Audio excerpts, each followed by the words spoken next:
NGS এই কোম্পানিটা দীর্ঘদিনের একটা পুরনো একটা কোম্পানি। সিমেন্ট ব্যবসা ছাড়াও তাদের আরও অন্যান্য ব্যবসা আছে এবং সবগুলোতে তারা সুনাম এবং সুখ্যাতির অধিকারী।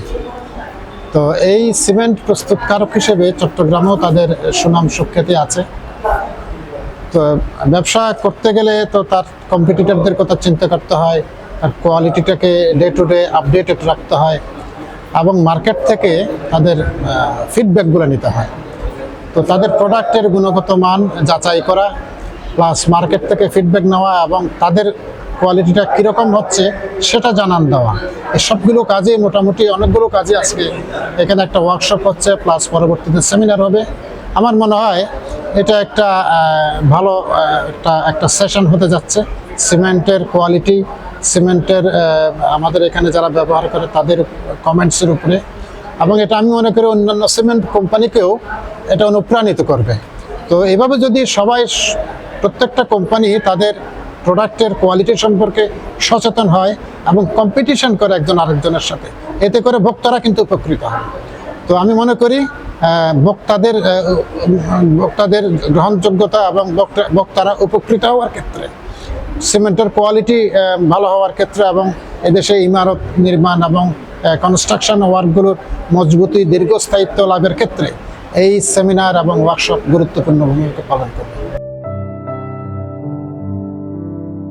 কোন কোন বিষয়ে আমাদের নজর দিতে হবে বাড়ি নির্মাণের ক্ষেত্রে? এক্ষেত্রে আমি বলবো, প্রথমেই বাড়ি যে জায়গায় করা হবে তার আয়তন, তার সেখানে কি করা হবে সেই বেসিসে তাকে একটা প্ল্যানিং করতে হবে। প্রথমেই নির্মাণের, বিশেষ করে যদি সিটি এরিয়ার মধ্যে হয়, তাহলে চিটাগাং ডেভেলপমেন্ট অথরিটি সিডিএ থেকে তাকে প্রথমে একটা এলইসি নিতে হবে। এইটা পাওয়ার পরে তখন ডিজাইনে যেতে হবে আমাকে। আর্কিটেক্ট, প্ল্যানার এবং ইঞ্জিনিয়ারদের ভালো একটা ডিজাইন যদি করা যায়, এবং এখানে বিধিমালা তো অবশ্যই মানতে হবে। প্লাস এখানে আরেকটা নিয়ম আছে যে আইবি অ্যাক্রেডিটেড ইঞ্জিনিয়ার যারা আছে তারাই শুধুমাত্র সিডিএতে এনলিস্টেড হয়, এবং এই এনলিস্টেড ইঞ্জিনিয়ারদের দ্বারা স্ট্রাকচারটা ডিজাইন করতে হয়, প্ল্যানিং করতে হয়।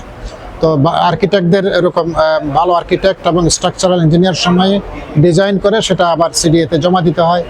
সিডিও আর এগুলো অ্যানালাইসিস করে স্ট্রং বিল্ডিং নির্মাণের জন্য অনুমতি দেবে। এক্ষেত্রে আমাদের প্রফেসর সাহেব যেটা বললেন যে বিধিমালা অবশ্যই মেনে চলতে হবে, এই মানা হচ্ছে কিনা সেটা আবার সিডিএর দায়িত্ব, ইনটোটো তারা মেনটেন করছে কিনা। তো এক্ষেত্রে গুণগত ম্যাটেরিয়ালসগুলোর গুণগত মান, রডের মান, সিমেন্টের মান, এগুলো অবশ্যই মানসম্মত হইতে হবে। এবং আমি মনে করি যে এনজিএস সিমেন্ট যে মানের সিমেন্ট উৎপাদন করছে সেটা অবশ্যই তারা সেরকম স্ট্যান্ডার্ড গুণগত মান নিশ্চিত করেই তারা সেই প্রোডাক্টগুলো তৈরি করতেছে। তো আমার মনে হয় এইভাবে গুণগত মান রক্ষা করে প্ল্যান অনুযায়ী, বিধিমালা অনুযায়ী, সিডিএর নিয়ম কানুন মেনে যদি বিল্ডিং করে, তাহলে সেটা সাস্টেইনেবল এবং টেকসই হবে।